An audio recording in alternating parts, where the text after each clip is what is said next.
個病人早選度過危險期，而家嘅情況亦都穩定咗落嚟。咁我哋而家咪可以同佢攞口供啊？法醫而家喺裏邊同佢檢查同埋記錄緊傷勢。唔該晒，譚生。Dr. Cool， 裝咗嚟。咩嚟？唔咗。我想同譚生攞口供。好啊，我仲要出去同個主診醫生傾埋啲嘢，隨便。唔該。唔該。譚偉星先生，我哋係西九龍重案組嘅，我姓沈，呢位係梁幫辦，我哋負責調查你屋企今次發生件事嘅。唔好意思啊，譚生，我哋幫佢攞口供，但係如果過程入邊有啲咩唔舒服，可以隨時終止嘅。我哋係絕對會尊重你嘅意願。隨便問。我想問你嗰日幾點翻到你西貢嘅屋企，同埋點樣遇襲嘅？嗰晚我喺公司做到好夜，4點幾5點先翻屋企。嗰晚好黑，我都未知咩事，就已經俾人插咗刀，我都痛到我暈咗。後來我醒翻，個天已經光晒啦，我全身頭痛，想嗌救命啊，嗌唔到，唯有推個花盆落街。哎呀，問你哋冇陰功啊，想埋殺啊！咁你見唔見到兇手個樣？又或者你見唔見到有幾多個人？嗰晚好黑，又咁突然，背脊個刀已經痛到我暈，我仲以為會冇命，我真係俾佢睇唔到。你話入屋嗰陣時，見到爸爸媽媽趴咗喺地度，咁你細妹咧？你見唔到阿玲喺邊啊？玲喺邊？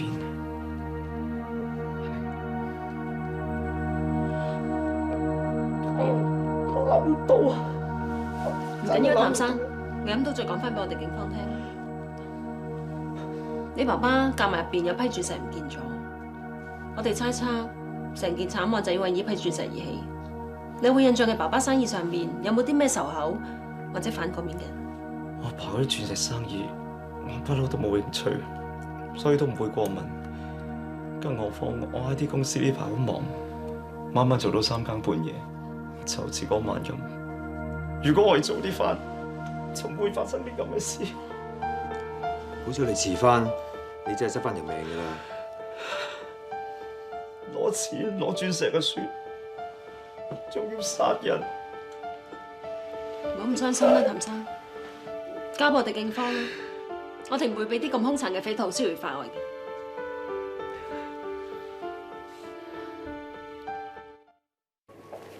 個譚偉星都算大命啊！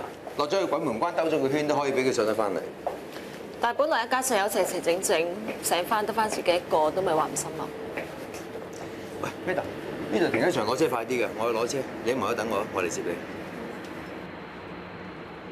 哎呀，你慢慢啊，點啊？小心啲啊！隻拖鞋咧濕咗就好容易跣㗎，係啦，慢慢唔使急，慢慢係啦，係啦，慢慢嚟，係小心啊！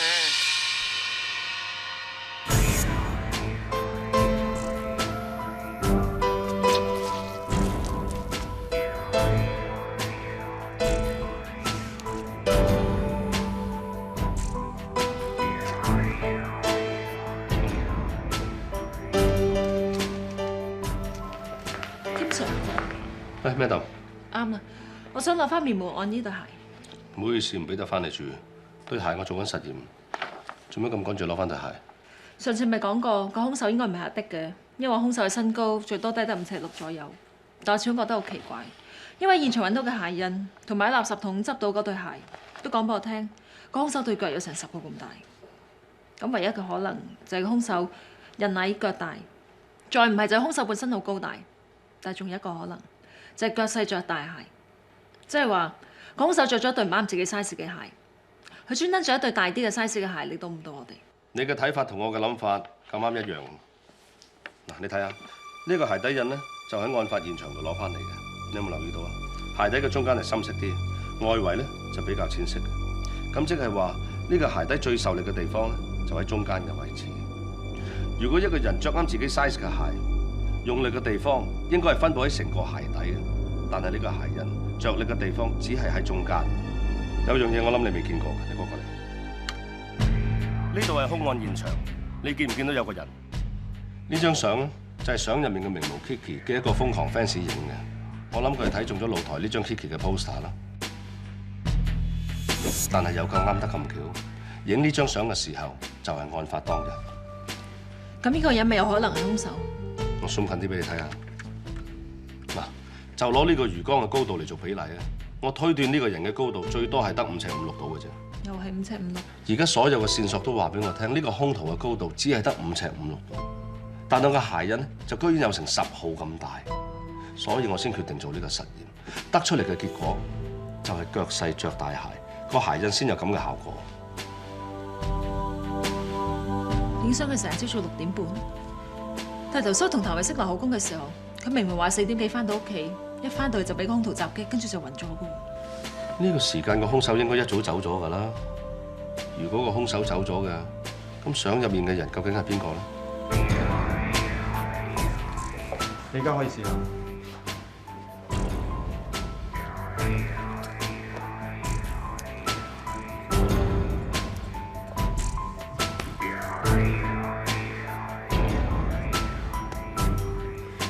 通常一個人年紀大咗，腳板底都會生雞眼或者腳枕，而呢對鞋底凹陷嘅位置就正好同譚德腳板底嘅雞眼同埋腳枕嘅位置吻合。咁呢對鞋就好有可能係譚德㗎咯。冇錯，咁即係話兇手故意着咗譚德對鞋嚟到誤導我哋。可以咁講。兇手一路試圖擾亂我哋。首先，佢喺死者身上面用另一把刀，再加幾個傷口，當我哋以為兇手唔止一個。另外再着埋譚德對鞋，多地為身形高大。咁我哋可以由零開始，重新再組織個案情。首先可以肯定嘅，石間嗰邊有5個人嘅指紋，4個就係譚德一家4口，另外1個就係阿的。但阿的有不在場證據，所以可以不理。而另外屋入邊有4個人嘅血跡，3個死者，1個就係傷者譚慧星。我建議我哋可以試下案情重演。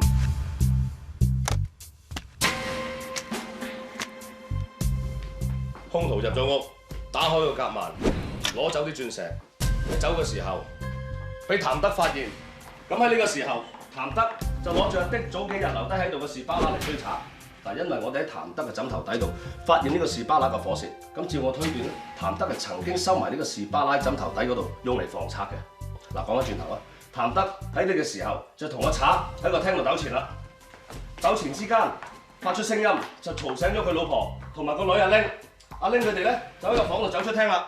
嗱，根據兇案現場嘅血濺痕跡同埋屍體嘅乾溫，我推斷個兇手第一個係殺死譚德，第二個係佢老婆，最後殺死嘅就係佢個女阿玲。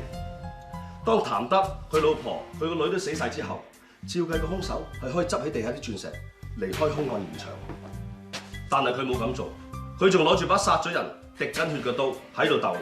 跟住佢就係廳呢度滴咗啲血落地下。啲血就滴咗喺呢一度，跟住個兇手就再攞另外一把兇刀出嚟，喺屍體上面整多幾個傷口，等人以為喺成個過程裏邊其實係有2個兇手喺度。佢仲細心到着埋譚德對鞋，等我哋誤會佢。但係唔通啊，點解佢唔即刻走啫？仲有譚慧星，我扮譚慧星。譚慧星話：當佢一翻到嚟嘅時候，係俾人從後襲擊。係啊，譚慧星話翻到嚟嘅時候，個兇徒仲未走，跟住兇徒就用。咪住，有問題，仲係好大問題添。譚慧星係俾咩襲擊嘅？應該係仲未揾到嗰把 B 刀。咁佢後腦嘅傷口咧？阿的嘅士巴拿。咪住先，我手上面嘅唔係士巴拿嚟嘅喎，係殺咗人嘅 A 刀。但我同譚慧星驗過後腦嘅傷痕，佢的而且確係俾士巴拿所傷。冇錯啊，士巴拿上面的確有譚慧星嘅皮屑同埋血跡嘅噃。譚慧星的確係俾士巴拿所傷嘅。咁點解有刀唔用，要用士巴拿？咁啊，只有2個可能性。第一個可能性就係個兇手放低咗把刀之後，拎起個士巴拿嚟襲擊譚慧星。冇可能，手上面有2把刀都唔用喎，要放低嚟攞把士巴拿。咁啊，第2個可能性就係譚慧星佢講大話。佢點解要講大話？咪住先，譚慧星好似得5尺6度嘅啫。你係想話佢可能係兇手？假設案發當晚，譚慧星睺佢屋企人瞓晒嘅時候去偷鑽石，之後就俾佢老豆譚德發現咗。於是佢阿爸就攞住個士巴拿追住佢嚟打，仲打傷咗佢後腦，跟住就嘈醒埋佢阿媽同佢阿妹。譚慧星把心一橫，就將佢哋全部人殺晒。而佢情急之下殺晒全家人，佢就諗計幫自己掩飾，令到人哋唔好懷疑佢。而喺諗嘅過程入邊，佢揸住把兇刀就滴咗啲血落個廳度。跟住佢就攞另外一把刀出嚟，喺屍體上面整多幾個傷口，等人以為成個過程裏邊根本上就唔只得一個兇手。之後佢就着埋佢一把對鞋，等人以為呢個兇手嘅身形係高大。成件事完晒之後，佢就將把刀同埋對鞋抌咗。咁啱 Kiki 嘅瘋狂 fans 就想影露台出邊 Kiki 嗰張海報，就連譚偉星就喺呢個位置都影埋入鏡。嗰陣應該係佢抌咗把 A 刀同埋對鞋翻入屋嘅時候，亦都係張相入面顯示嘅朝頭早6點半。佢咁都好周全啦，最後佢仲用埋苦肉計自己插傷自己。譚偉星個傷的確係被 B 刀所傷。如果佢真係用 B 刀插傷自己嘅話，咁佢點處置把 B 刀？如果我冇估錯嘅，嗰把刀一定仲喺屋入面。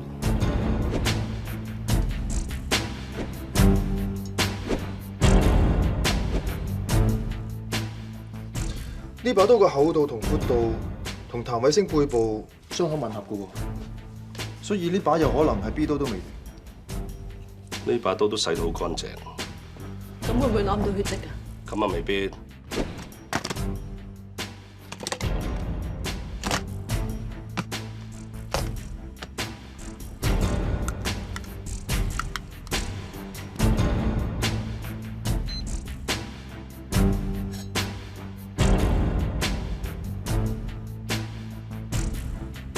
睇下，呢啲血跡原無意外應該係譚偉星。但我一點唔明，當我譚偉星插到自己咁傷，照道理應該流好多血㗎，但係廚房度一啲血跡都冇。我嗰日發現佢傷重瞓喺露台，條腰係綁住件棉質恤衫，而且仲掃滿晒血添。咁我明晒啦。但係仲有一樣嘢解釋唔到，我睇個背脊傷口係成90度直角咁插到背脊度。正常嚟講，一個人攞住把刀，點可能成90度咁插自己背脊咧？又真係唔得喎，咁即係唔係佢做？真係冇可能嘅喎。有可能，絕對有可能。有時人越想掩飾一個罪行，反而就會越容易留低證據。嗰日我哋法證喺度採證嘅時候，曾經發現一條染咗血嘅棉質毛巾。如果我冇估錯嘅，呢條纖維應該係來自嗰條毛巾嘅。佢之所以留喺度係因為譚偉星就用條毛巾包住把刀柄，然後就將把刀固定喺兩個櫃中間，跟住就想借力咁樣插傷自己。照你咁樣講，就有可能係成90度咁插落自己背脊度。就算真係故意插傷自己，都冇理由將自己插到咁傷㗎。你嗰日見到嘅咧，差唔多死咁滯喎。我睇個背脊傷口有成5寸咁深，仲差啲傷及肺葉。如果搶救唔及時嘅話，可能佢已經冇命。但如果真係咁樣插自己嘅話，就等同自殺嘅啫。冇錯啊！正常嚟講，一個人係冇理由咁蠢嘅，除非當時發生咗啲咩意外啦。嗱，譚偉星喺案發當日係着住一對皮底鞋嘅，而呢啲咧就係防火嘅地磚。如果呢啲磚面上面有血跡，又或者踩到啲乜嘢咧，就會好跣腳嘅。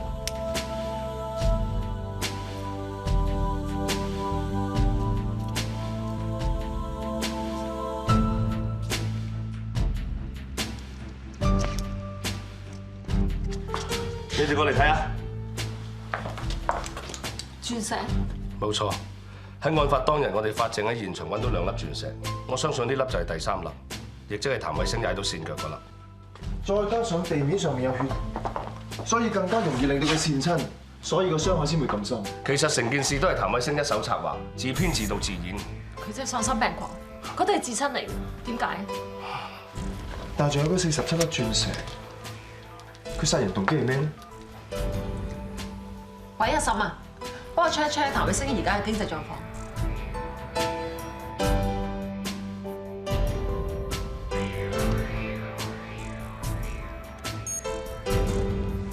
天 Sir，譚偉星鞋帶嘅直交凹痕鑽網同第3粒發現嘅鑽石，無論係大細尺寸同埋形狀，都完全吻合。呢個壓痕證物實驗證實咗我哋嘅推測，譚偉星喺案發當日真係踩到粒鑽石，所以跣到造成咁深嘅傷口。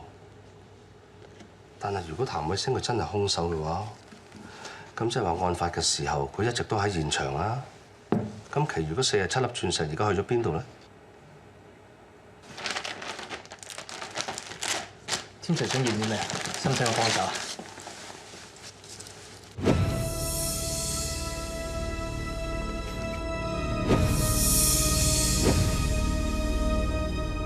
唔使啦，江仔，你已經幫咗我。唔該晒 Sir。阿咩得啊？我做好辛苦，好頭暈，點解仲要翻嚟呢度啊？我差啲俾人殺死，我真係唔想再翻嚟。唔使擔心，你唔會死喎，有德姑睇住你，我帶翻嚟想重組案情。你都唔會有好死㗎啦。點解咁講啊 Sir？你早排同我講，IT公司好忙，我哋 check 過，我諗我明你點解咁忙，因為忙住還債啊嘛。你公司根本就好有問題，錢你根本周轉唔嚟。做生意借錢好正常啫，更何況我已經傾緊單生意，爭未簽約啫嘛。一簽約啲錢就翻嚟，到成人因就鬆㗎啦。咩客？俾名單我睇好嘛？我諗將嘅債客就大把。你公司根本已經差到連租都交唔到，你走投無路，所以翻屋企偷鑽石，仲殺晒你屋企人。你講咩？你冇冤枉我。你講萬一心翻嚟偷鑽石，點知俾老豆就發現咗，然之後用士巴打你，打傷佢後腦，你嬲得滯就殺咗佢，然之後佢阿媽你妹行出嚟，你見到佢哋連佢哋都殺埋，係咪咁？你亂講！呢班差人冇用，揾唔到兇手屈我。你嗰個二個有眼睇㗎，我傷到咁重，爭啲冇命，我點殺人啊？因為有意外咯。你好聰明，你識得毛巾包住把刀，食喺兩個櫃中間，扮到俾人插傷嘅假象，但係細估唔到你會跣腳，所以傷口插得好深，爭啲冇埋條命。但係都因為咁誤導咗我哋，當我哋以為你都係受害者，你為批鑽石殺晒自己全家，你係咪人嚟㗎？你咁冷血嘅？我哋有足夠證據證明你係兇手㗎。如果仲有少少良知嘅話，你早為你自己嘅罪行負責。黐線！我會咁冇人性殺咗我自己屋企人？講係啊，查案講證據嘅，證據啊！好啊，你話我偷鑽石，鑽石喺邊啊？你咩啊？天 Sir， 點解你又會嚟嘅？冇，我見法證部啲證物驗嚟驗去都冇乜結果，咁咪再嚟現場睇下有冇證物可以拎翻嚟再驗啦。誒，你哋聞唔聞到啊？聞緊咩？啲腥味啊，好腥喎！嗰陣腥味啊，係喺個魚缸度發出嚟㗎，你哋聞唔到咩？譚生，江魚你養㗎？我阿爸養開，我唔識，我冇掂過。江魚咁多日冇人換水，梗係一陣味㗎啦。既然江魚唔係你嘅，咁不如倒咗佢啦。如果唔係越嚟越臭嘅。唔倒得㗎，我阿爸啲心血嚟啊！唔倒得啊？咁啊啱嘅，譚生你咁孝順，之但係唔倒都要幫江魚換下水先得㗎，係嘛？阿 Sir，你手傷唔好喐啦，小心啊！你唔識會搞死江魚嘅啫。譚生，你對江魚都咁有感情，但係點解你對人，甚至至親嘅人都咁殘忍嘅咧？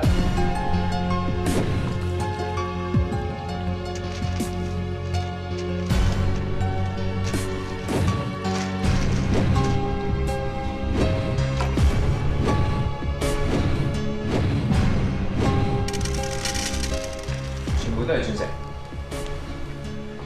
原來我拆咗啲鑽石沙魚缸度。唔係個賊，係你啊！你講咩 Sir？你頭先話冇掂過江魚，但係我喺你案發嗰日着嗰件恤衫嘅衫袖度，驗到有啲青苔。呢啲青苔，相信係你將啲鑽石收喺個魚缸底嗰陣時候，唔覺意揩喺衫袖度。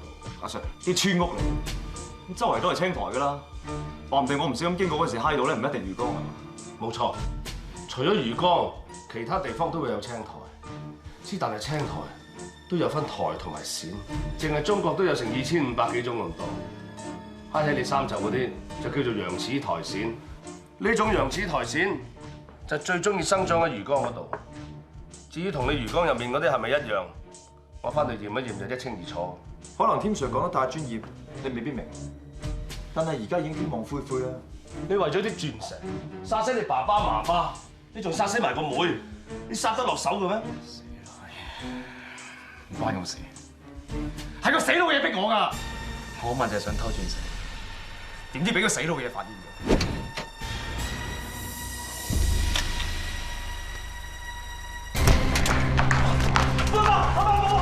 係我！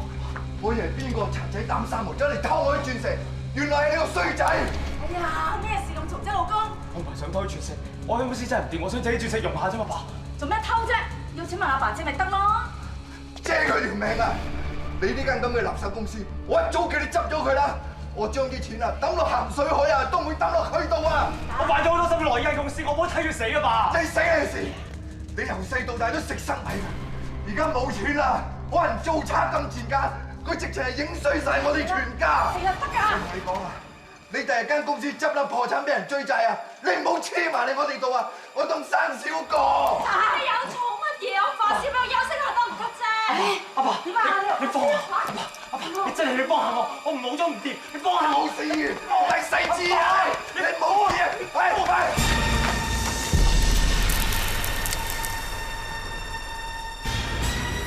你個死仔，我報警拉你！哎呀，阿爸，唔好啊！係冇啊！行開！等你做老闆啦，我報警拉你去坐監，睇下你之後點見人！走啊！做咩？你做咩？你做咩？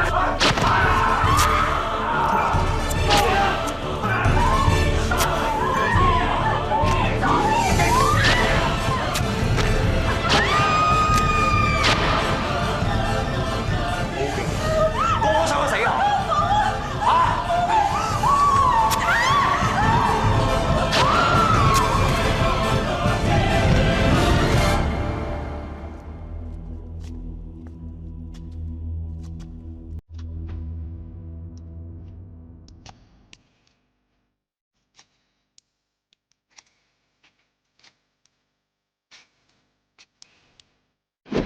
將成世人嘅心血放晒落間公司度，我唔可以睇住佢死嘅。個死老嘢咁有錢都唔肯幫，如果唔係佢跟住見死不救，我都唔會咁做。係個死老嘢逼我嘅。你之所謂嘅見死不救，就係因為你爸爸唔肯借錢俾你做生意，你就要殺死佢。你有冇諗過？冇你爸爸會唔會有你？仲有你媽媽同我妹，佢哋手無寸鐵嘅，你都要將佢哋置諸死地。究竟邊個見死不救，邊個絕啲啊？你簡直冇人性啊！